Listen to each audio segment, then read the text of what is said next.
تخيل معايا طبق النودلز السريع اللي شكله خفيف ولذيذ، جسمك من جوه شايف الموضوع بشكل مختلف خالص. أول ما النودلز توصل معدتك الهضم يبدأ فورا، بس هنا المفاجأة، النودلز ده بتكون مليانة صوديوم ومواد حافظة ومصنوعة من دقيق مكرر بيتهضم بسرعة، لكن مش دايما بسهولة على الجسم. أول حاجة تحصل، النودلز تمتص سوائل من جوه معدتك وتبدأ تنتفخ، وفجأة تحس إن بطنك اتملت بسرعة حتى لو الكمية مش كبيرة.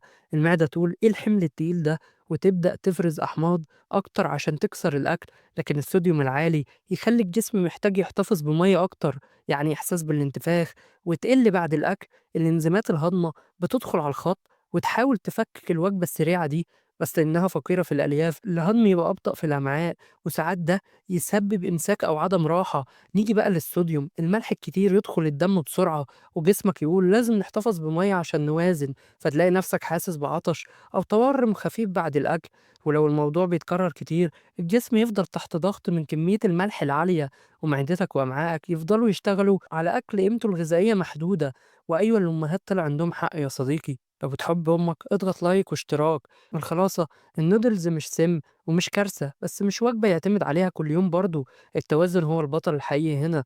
ضيف خضار، حط بروتين، وقلل كيس التوابل شوية. جسمك هيشكرك جدا. دلوقتي قولي بصراحة، بتاكل نودلز كام مرة في الأسبوع؟ اكتب لي في التعليقات، وما تنساش اللايك والاشتراك والشير. دعمك سبب الاستمرار يا صديقي.